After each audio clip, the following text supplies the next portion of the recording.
कि एक लाइन मैं जाते-जाते कहता हूँ, कहते हैं कि शिक्षक के जिह्वा पर सरस्वती 24 घंटे में एक बार सवार ज़रूर होती हैं। अगर हे माँ अगर तू मेरे पे सवार है, तो मैं कहता हूँ कि इन छात्रों के लिए अपना आशीर्वाद बनाए रखना। इन साथियों, अभी हम लोग उपस्थित हैं एग्जाम टूर चैनल पर और आपसे बता दें जो भी अभ्यर्थी 69वीं की तैयारी कर रहे हैं या आगामी एग्जाम की तैयारी करेंगे बीपीएससी का, उनके लिए चूंकि आप देख रहे हैं लगातार बीपीएससी में परिवर्तन किया जा रहा है और इसको भी यूपीएससी लेवल का बनाने का प्रयास किया जा रहा है, तो अब आपको क्या क्या करना पड़ेगा, क्या चेंजेस करना पड़ेंगे, इनको लेकर शशि शरण सर से संपूर्ण जानकारी लेंगे। तो आप वीडियो को अंत तक देखिएगा। आपको इसमें बुक लिस्ट के बारे में किस तरीका से, चूंकि पैटर्न जो चेंज हुआ है उस पर किस तरीका से सेट प्रैक्टिस करें, क्या करना चाहिए ताकि आपका रिजल्ट बने, आप एसडीएम बने, इसके लेकर सर से सर आपका स्वागत है एग्जाम में। बहुत धन्यवाद। और एक जो प्रश्न आपका मौलिक प्रश्न है कि क्या करना चाहिए कि हम अपने आप को भावी अधिकारी के रूप में देख पाएं, तो बड़ा सिंपल सा जवाब है, पढ़ने से ज्यादा लिखना चाहिए। पढ़ने से ज्यादा लिखना चाहिए। पढ़ने से ज्यादा लिखना चाहिए, क्योंकि आप इस बात को समझिए कि लेखन शैली ही मुख्य परीक्षा का आधार है। बच्चे क्या करते हैं कि पढ़ाई पर बहुत ज्यादा फोकस रखते हैं, रिवीजन कर रहे हैं, लेकिन लेखनी भूल जाते हैं। साहब पीटी परीक्षा क्वालिफाइंग है, इसका मुख्य परीक्षा से मार्क्स नहीं जुड़ता है। जो आप कॉपी में लिखेंगे, आपको एग्जामिनर वहां देख नहीं पाता, आपकी कॉपी को देखकर आपका अंदाज लगाया जाता है। तो जो आप लिखेंगे वही आपका भविष्य तय करेगा। तो अगर पढ़ने पर 3 घंटा खर्च कर रहे हैं, तो ये जवाबदेही तय होनी चाहिए कि 3 घंटा से कम नहीं लिखने पर प्रतिदिन खर्च हो। अगर ये एकमात्र सूत्र ऐसा है जो आपको सफलता के मार्ग तक पहुंचा सकता है। सर लगातार परिवर्तन देखने को मिल रहा है, बच्चे गए एग्जाम देने और एग्जामिनेशन हॉल में भी परिवर्तन देखने को मिला कि ऑप्शन ही चेंज हो गया। तो अगर इस पैटर्न पर अभ्यर्थी तैयारी करें जिनको थोड़ा सा कम मार्क्स आ रहा हो या आगामी एग्जाम दें, उनको क्या करना है? बिल्कुल। अब परिवर्तन की जहां तक बात कर सकते हैं, जो जिस पद पर ये लोग काबिज होंगे वो अधिकारी का पद होगा, उनको दिन प्रतिदिन नई नई चुनौतियों का सामना करना होगा। तो अगर पेपर के अंदर में कुछ नई चुनौती आ रही है तो कोई बहुत बड़ी घबराने वाली बात नहीं है। सिलेबस से बाहर का प्रश्न नहीं पूछा जा रहा है, एनसीईआरटी जैसी मानक पुस्तकें हैं उनके ही प्रश्न आए हैं। मैं तो कहूंगा कि मैं आपको लाइन बाय लाइन अंडरलाइन करके दिखा सकता हूं कि एनसीईआरटी के एक एक पैराग्राफ से दो दो क्वेश्चन कूट वाले फ्रेम किए गए हैं। एक एक पैराग्राफ? जी, एक एक मेरे पास स्क्रीनशॉट पड़ा हुआ है, मैं आपको दे दूंगा, आप लगा दीजिएगा साइड में, मैं आपको दे दूंगा। तो मेरा ये कहना है कि आदमी बच्चों को, देखिए एनसीईआरटी पुस्तक इतनी आसान नहीं होती सर, मुंह से कह देना आसान नहीं है कि छठवां से 12वां एनसीईआरटी पढ़ लो। एक एनसीईआरटी के एक पन्ना को समझने के लिए ना आपको 5 बार पढ़िएगा तब भी पूरा अच्छे से समझ में नहीं आएगा। आपको कोई ना कोई मानक पुस्तक, स्टैंडर्ड टेक्स्ट बुक फॉलो करना पड़ेगा। एनसीईआरटी बच्चे का खेल नहीं है सर। समझने के लिए क्या करना चाहिए अगर बच्चे समझने के लिए बस एक सिंपल सा बात है कि आप किसी भी, जिस भी भारत के कोने में रहते हैं, वहां किसी एक शिक्षक का मार्गदर्शन लें। गांव में बैठा हुआ शिक्षक ना कमजोर नहीं है, वो भी एक शिक्षक और वो श्रेष्ठ व्यक्ति है, वो बढ़िया व्यक्ति है, वो अच्छा आपको गाइड कर सकता है, नंबर 1। दूसरी बात कि आपके पास प्रत्येक विषय का एक एक मानक पुस्तक होना चाहिए। जैसे बात कर ले इतिहास, तो इतिहास के अंदर मैं ये नहीं कह रहा हूं कि आप एंशिएंट और मेडाइवल का भी बुक पढ़िए, क्योंकि उनका पीटी फोकस है केवल। लेकिन मेंस में अगर मॉडर्न है तो आपको क्लास 12 की एनसीईआरटी बिपिन चंद्रा वाली नई वाली एनसीईआरटी पढ़ें, साथ ही साथ राजीव अहिर के स्पेक्ट्रम पढ़ें, ये 2 पुस्तक का अध्ययन करें। फोकस जो है अपना 1850 के बाद रखें, क्योंकि बीपीएससी अपने सिलेबस में मेंस के लिखता है कि 19वीं शताब्दी के उत्तरार्ध में या मध्य से, यानी 1850 के बाद का, ये हो गई मॉडर्न हिस्ट्री के बाद। एंशिएंट और मेडाइवल के लिए आपका क्लास नोट्स काफी है, जहां भी पढ़ रहे हैं, जिस भी शिक्षक से पढ़ रहे हैं, वो सब श्रेष्ठ है।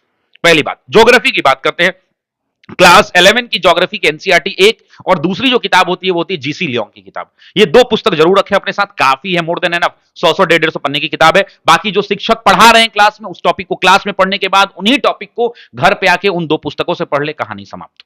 अब आते हैं तीसरा, इकोनॉमिक्स के अंदर में। इकोनॉमिक्स एक चुनौती है, इकोनॉमिक्स पर आप क्लास नोट्स पर डिपेंड करें, साथ ही साथ क्लास 11 और क्लास 12 की एनसीईआरटी मैक्रो वाली खरीद लें, उसको पढ़ें। रमेश सिंह वगैरह पुस्तक इतना आसान नहीं है डाइजेस्ट कर लेना यार, मुंह से कह देना बहुत आसान है भाई, इतना आसान नहीं है। तो आप अपने शिक्षक पर नियंत्रित रहें, शिक्षक पे जो नोट्स कराए गए हैं, जो चीजें क्लास में समझाई गई हैं, उस पे पढ़ें, और साथ ही साथ क्लास 11 और 12 की एनसीईआरटी को कवर कर लें।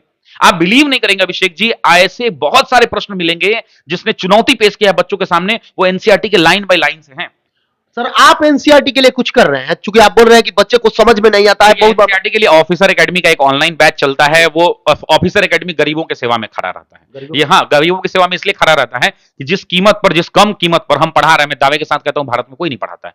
999 रुपए के बीपीएससी के कोर्स में history, geography, polity, economy, science, current affair, static, GK, 20 से ज्यादा शिक्षकों की टीम, 500 घंटे से ज्यादा की live class, recorded class, unlimited number of times, notes, chapter wise test, MCQ, क्या नहीं देते हैं हम लोग। तो वो अलग बात है, उसकी बारे में बात कभी और करेंगे। मेरा ये बहुत सिंपल सा कहना है कि एनसीईआरटी पढ़ना इतना आसान नहीं है। एनसीईआरटी वही पढ़ सकता है जो बच्चा अपना एक बार सिलेबस फिनिश कर चुका है, ठीक है। तो पुस्तक आपको पढ़नी होगी, मानक पुस्तक का अध्ययन, नंबर 1।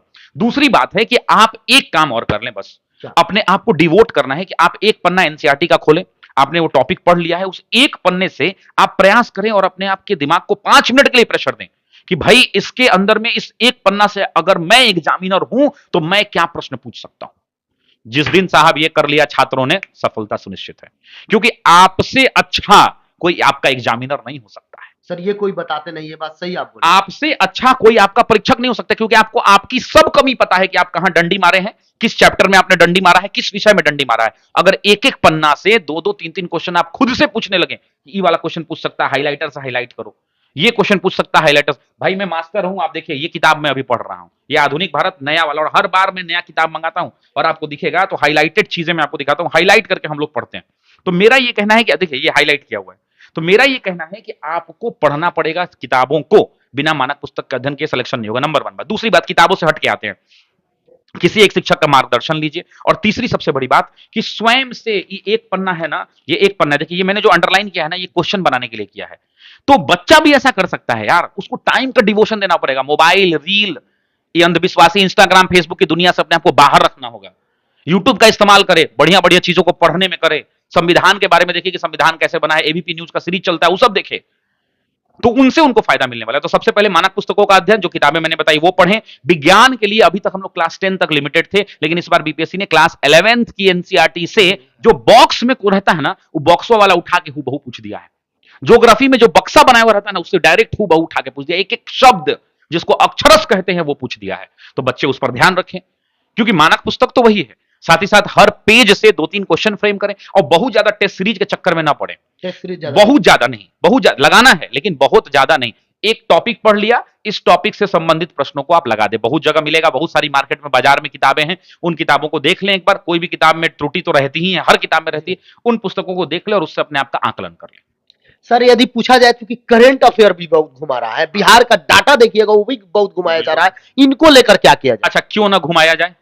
जी घुमाया तो जाए। आयोग किस चीज की परीक्षा ले रहा है?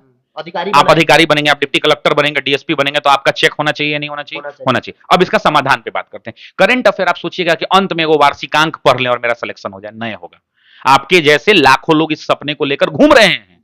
लाखों लोग आपके जैसे ऐसे भी हैं जो लाइब्रेरी में बैठकर ऑनलाइन क्लास कर कर, घरों में बैठकर ऑफलाइन शिक्षकों के मार्गदर्शन में बैठ के दधीची की तरह हड्डियां गला रहे हैं। तो पहला हक सिलेक्शन पर उनका है। सोचने से नहीं होगा, करने से होगा। आपको करंट अफेयर प्रतिदिन पढ़ना पड़ेगा, और मैं तो यूं कहूंगा कि आपको ज्यादा नहीं करना है। आप एएनआई एक आता है, एशियन नेटवर्क करके, एएनआई आप देखते होंगे कहीं भी माइक पे लिखा रहता है, उसकी वेबसाइट है, आप उसको खाली एक बार देख लीजिए। सुबह शाम आदत बना लीजिए कि सुबह में एक बार और शाम में एक बार हम उस वेबसाइट को देखेंगे, सिर्फ एएनआई आप देखेंगे। दूसरा, ऑल इंडिया रेडियो का एक वेबसाइट आता है एआईआर, उन दोनों को देख लीजिएगा ना। भारत में मैक्सिमम 90% जो खबरें छन के आती है ना, वही दो जगहों से होती है। वही दो जगह डेफिनेटली वहीं से लोग उठाते हैं, क्योंकि सरकार सबसे पहले रिसोर्स पीआईबी और पीआरएस को ही देती है। सरकारी वेबसाइट है पीआरएस पीआईबी, लेकिन बच्चा उसमें उलझ कर रह जाएगा। तो मैं कहता हूं कि ऑल इंडिया रेडियो एक बार चेक कर लीजिए, और एक बार आप इसको चेक कर लीजिए, एशियन न्यूज नेटवर्क को, एएनआई को। अगर इनको आप चेक कर लेते हैं तो आपकी लगभग करंट अफेयर की चीजें आपके पास आ जाएंगी। बहुत सारे यूट्यूब पे फ्री क्लास होते हैं, बहुत सारे शिक्षक पढ़ाते हैं। वार्षिक रूप से मैगजीन ना खोजें, मंथली पढ़ें चीजों को। एक मानक मैगजीन खरीद ले, जैसे सिविल सर्विसेज क्रॉनिकल है, प्रतियोगिता दर्पण है, परीक्षा मंथन, इन जैसे बहुत सारी किताबें बाजार में आती हैं। ऑब्जेक्टिव करंट अफेयर को ना पढ़ें, जो सबसे बड़ी बीमारी है, ये जो सबसे, बिल्कुल ऑब्जेक्टिव करंट अफेयर को ना पढ़ें, करंट अफेयर को एज सब्जेक्टिव पार्ट में पढ़ें, और उसके बाद उनसे ऑब्जेक्टिव को आप सॉल्व करने का प्रयास करें, और प्रतिदिन करंट अफेयर पढ़ें। और सुनिए, फिर कह रहा हूं, पढ़ें नहीं, लिखें। अगर कोई बच्चा प्रतिदिन 20 करंट अफेयर अपने हाथों से रोज लिखने का आदत डाल देना, मैं गारंटी के साथ कहता हूं साहब, उसका करंट अफेयर नहीं छूटेगा। लेकिन यहां क्या करता है, पढ़ता है। तो पढ़ने से नहीं होगा, लिखने से होगा। नहीं, तुम रटो, लेकिन बार बार लिख के रटो ना। तुम 4 बार एक एक करंट अफेयर को लिख दो। जिस दिन ये बच्चा एक दिन कर लेगा ना लिखने वाला काम, मैं गारंटी के साथ कहता हूं उसकी आदत लग जाएगी, और उससे बढ़िया किसी का करंट अफेयर नहीं होगा। सर इसी तरीका से यदि बिहार स्पेशल को देखा जाए तो उसमें क्या करना चाहिए, थोड़ा सा इस पर भी। बिहार स्पेशल क्या है ना, चुनौती है। और बिहार स्पेशल ना बच्चा सोचता है कि लास्ट में हम एक बार पढ़ लेंगे, नहीं होगा। आप जैसे दिल्ली सल्तनत पढ़ रहे हैं, ऑफिसर एकेडमी यही काम करती है। अपने जितने भी हम पेड बैचेस पढ़ाते हैं ऑनलाइन ऑफलाइन में, उसमें अगर हमने ऊपर में दिल्ली सल्तनत पढ़ा दिया तो बिहार वाला 2 पन्ना उसी में जोड़ देते हैं, एक ही साथ। क्योंकि एक ही बार बिहार स्पेशल पढ़ेंगे ना तो पागल हो जाएंगे। तो आप topic wise topic, Bihar special का मुख्य भूमिका कहां पे, बिहार की ज्योग्राफी, बिहार की हिस्ट्री, एंशिएंट हिस्ट्री तो लगभग बुद्धिज्म, जैनिज्म, गुप्त काल, मौर्य काल, सब तो बिहार का रहा है। तो एंशिएंट हिस्ट्री, मेडाइवल में थोड़ा बहुत, मॉडर्न में थोड़ा बहुत है। तो हिस्ट्री के अंदर में, ज्योग्राफी के अंदर में थोड़ा बहुत economical budget and economic survey का डेटा है, तो आपको हिस्ट्री और ज्योग्राफी पे ज्यादा फोकस करना है। बिहार के कुछ करंट अफेयर्स देखने हैं, सरकारी वेबसाइट्स को देखते रहिए, सरकार बहुत सारी इनिशिएटिव लाती है, उनको निरंतर पढ़ते रहिए। और बिहार स्पेशल को एज अ सब्जेक्ट मत ट्रीट कीजिए, टॉपिक वाइज टॉपिक जैसे आप पढ़ रहे हैं, जैसे आपने चंपारण पढ़ा तो वहीं बिहार स्पेशल पढ़ लीजिए, आपने किसान आंदोलन पढ़ा तो वहीं बिहार के अंदर में किसान आंदोलन पढ़ लीजिए, आपने जनजातीय आंदोलन भारत के परिप्रेक्ष्य में पढ़ा तो आप वहीं बिहार के परिप्रेक्ष्य में पढ़ लीजिए, दिल्ली सल्तनत आपने पढ़ा कि इल्तुतमिश ने क्या किया, रजिया ने क्या किया, या इस टाइम पीरियड में और कुछ बिहार में उससे संबंधित हुआ, कौन गवर्नर नियुक्त किया गया, कौन आया कौन गया, उसको वहीं पढ़ लीजिए। तो अगर आप निरंतरता के साथ क्रमबद्ध तरीके से, लयबद्ध तरीके से अगर आप पढ़ेंगे, तर्कसंगत चीजों को पढ़ेंगे, एक क्रम में पढ़ेंगे, तो आपको आसान होगा बिहार स्पेशल पढ़ना। सर, आपका शिक्षण अनुभव इतना सालों से रहा है, यदि आपसे पूछा जाए कि अधिकारी बनने के लिए 2-3 गुण जो सभी अभ्यर्थी में होना चाहिए, वह क्या क्या चाहिए? एक गुण चाहिए, मात्र एक गुण? एक गुण क्या? वो होना चाहिए खुद से 100% ईमानदार। 100%? मैं बोलता हूं सुनिएगा, खुद से 100%, क्योंकि ना हमको पता है कि आज हम सुबह से पढ़े नहीं है, हमको पता है कि आज दिन भर हम मोबाइल चलाए हैं, हमसे ज्यादा मेरे बारे में सच्चाई किसी को नहीं पता है। तो छात्र हित में भी यही है कि छात्रों को उससे ज्यादा उसके बारे में सच्चाई किसी को नहीं पता है। तो अगर ये छात्र सोच ले कि हमने आज सुबह से शाम तक क्या गलती की है, कहते हैं ना, हम बहुत किताबों में पढ़ा होगा कि रात को सोने से पहले एक बार एनालिसिस कीजिए कि आपने दिन भर क्या किया है। अगर छात्र एनालिसिस करना 3 दिन शुरू कर देना, चौथे दिन उनके आंख से लोर छूटने लगेगा। और चौथी बात, एक और बात कहना चाहता हूं, अपने पीछे एक जिम्मेदार व्यक्ति को खड़ा कीजिए। मान लीजिए कि मैं तैयारी कर रहा हूं, मेरे पीछे मेरा भैया, मेरी दीदी, हो सकता है मेरी गर्लफ्रेंड भी खड़ी हो, ऐसा नहीं, आप इग्नोर नहीं कर सकते आज के जमाने में।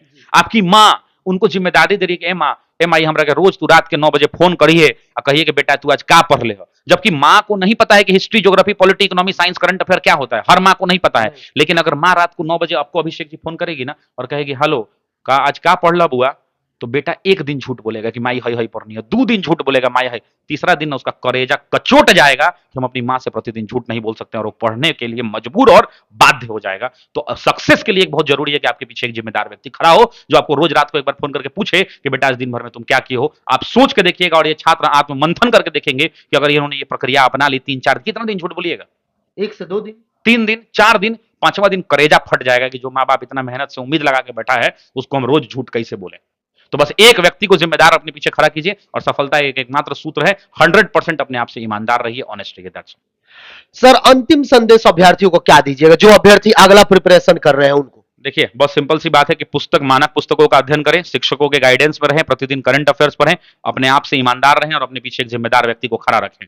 ये 5 सूत्र है, इन 5 बातों का ध्यान रख लें, सिलेक्शन की रेस में आप दौड़ने लायक हो जाएंगे, अन्यथा सपने देखने के लिए लाखों लोग हैं। सर, एक प्रश्न और है, छूट गया था।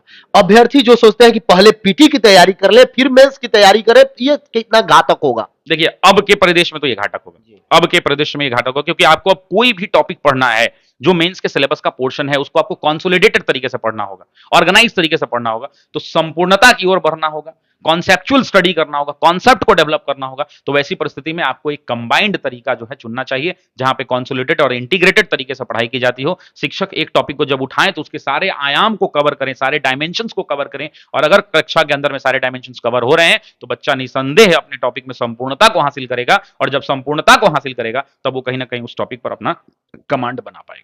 सर, समय देने के लिए बहुत बहुत धन्यवाद। आपका बहुत धन्यवाद, और आपके चैनल देखने वाले सभी लोगों से निवेदन यह है कि अभिषेक जी काफी मेहनत करते रहते हैं आपके लिए, इन पर भी अपना लाड़ प्यार दुलार बनाए रखिए। और बाकी कहते हैं कि एक लाइन में जाते जाते कहता हूं, कहते हैं कि शिक्षक के जिह्वा पर सरस्वती 24 घंटे में एक बार सवार जरूर होती है।